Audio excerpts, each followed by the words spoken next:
மக்களுக்காக தோற்றுவிக்கப்பட்ட கழகம், ஏழை எளிய மக்களின் வாழ்க்கையை முன்னேற்ற பாதையிலே எடுத்து செல்வதற்கான ஒரு கழகம், சட்டம் ஒழுங்கை சீராக வைத்திருந்த ஒரு கழகம் அனைத்து இந்திய அண்ணா திராவிட முன்னேற்ற கழகம்.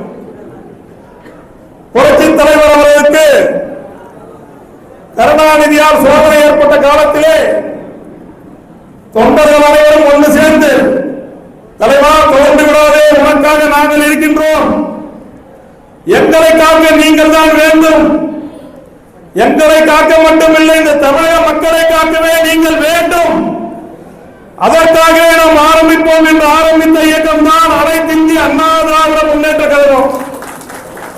அப்படி தொண்டர்களால் ஆரம்பிக்கப்பட்ட இந்த அனைத்து இந்திய அண்ணா திராவிட முன்னேற்ற கழகம் புரட்சி தலைவர் மறைவுக்கு பின்னால் புரட்சி தலைவி அம்மாவின் தலைமை வருவதற்கு முன்னே இந்த கழகத்திலே இருந்த முன்னாள் அமைச்சர்கள் ஜாம்பவான்கள் எல்லாம் ஒரு பக்கம் போகும்போது கூட புரட்சி தலைவி அம்மாவை கரங்களை வலுப்படுத்தியது இந்த அனைத்து இந்திய அண்ணா திராவிட முன்னேற்ற கழகத்துடைய தொண்டர்கள் தான். நீங்கள் எல்லாம் இல்லை என்றால் புரட்சி தலைவி அம்மாவும் இந்த கழகத்திலே தலைவராக இருக்க முடியாது. அப்படி புரட்சி தலைவி அம்மாவுக்கு பக்கபலமாக இருந்த அனைத்து இந்திய அண்ணா திராவிட முன்னேற்ற கழகத்தை காப்பாற்றியது தொண்டர்கள் தான். இன்றைக்கு புரட்சி தலைவர் அண்ணன் எடப்பாடியார் அவர்களுக்கு சில தலைவர்களால் சோதனை ஏற்பட்ட போது புரட்சி தலைவர் ஐயா அவர்களை நாங்கள் இருக்கின்றோம், இந்த கழகத்திற்காக உயிரை கொடுக்கவும் இந்த கழகத்தை காப்பாற்றவும் நாங்கள் இருக்கின்றோம் என்று கழகத்தை காப்பாற்ற இன்றைக்கு தோளோடு தோல் நின்று கொண்டிருப்பதும் இந்த அனைத்து இந்திய அண்ணா திராவிட முன்னேற்ற கழக தொண்டர்கள் தான். இது தொண்டர்களால் ஆரம்பிக்கப்பட்ட கழகம். மாசு மறுவற்ற புரட்சி தலைவரின் தொண்டர்கள், அதாவது மற்ற சினிமா நடிகருக்கு தொண்டர்கள் இப்ப வராங்க, உங்களுக்கு தெரியும் அவங்களாம் எப்படிப்பட்ட தொண்டர்கள். செல்போன்ல போதை பொருட்களை ஏடிஎம் கார்டுல நசுக்கி போடு போற தொண்டர்கள் கிடையாது. செயினை பறிக்கிறது, கற்பழிப்பு நடத்துறது, கொலை கொள்ளைகளை செய்கிறமே தொண்டர் இல்ல. புரட்சி தலைவர் தொண்டர்கள் எல்லாம் இருக்குமா, புரட்சி தலைவர் மாரியே ஒரு சின்ன கெட்ட பழக்கமும் யாருக்கு இருக்காது. புகை பிடிக்க மாட்டாங்க, மது அருந்த மாட்டாங்க, யாருக்கு எந்த கருவும் செய்ய மாட்டாங்க.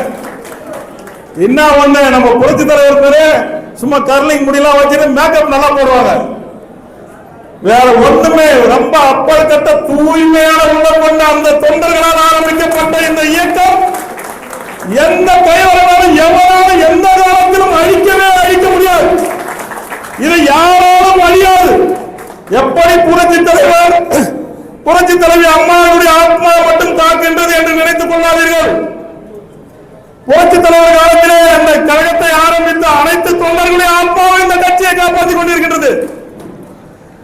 இன்றைக்கு இந்த 72 கட்சியில் இருக்கின்ற இந்த முதியவர்கள் அனைவருமே இந்த கழகத்தை காப்பாற்றிக் கொண்டிருக்கின்றார்கள்.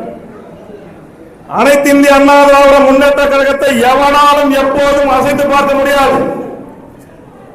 நாம் 96 2 தொகுதிகளை ஜெயித்தோம்.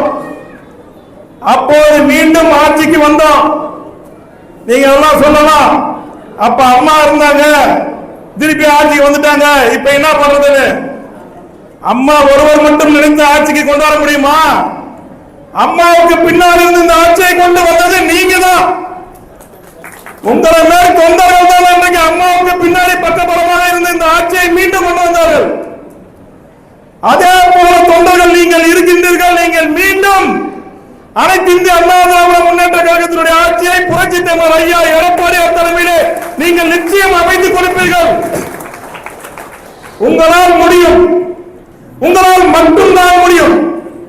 இந்த கழகத்திற்கு எவ்வளவு துரோகிகள் வந்தாலும் சரி, எவ்வளவு எதிரிகள் வந்தாலும் சரி, உங்களை போல உண்மையான தொண்டர்கள் இருக்கின்ற வரையில் அனைத்து இந்திய அண்ணா திராவிட முன்னேற்ற கழகம் தான் மீண்டும் மீண்டும் ஆட்சிக்கு வரும். இந்த ஆட்சி நடக்காது. இப்ப இருக்கிற ஆட்சி இது மக்களை ஏமாற்றி வந்த ஆட்சி. 34% ஓட்டு தான் வாங்கி இருக்கிறாங்க. 100% ஓட்டுல 34%, 66% வாக்கு இந்த ஆட்சிக்கு எதிராக அளிக்கப்பட்ட வாக்கு. மும்முனை 4 முனை போட்டியா இருந்ததால 3 வாக்கு பிரிஞ்சதால இந்த வெற்றி. அவங்களுக்கெல்லாம் பத்திரிகையில ஏற்கனவே சொன்னாங்க பாருங்க, 18%, 16%, இதுதான் அவங்களுடைய ஓட்டு.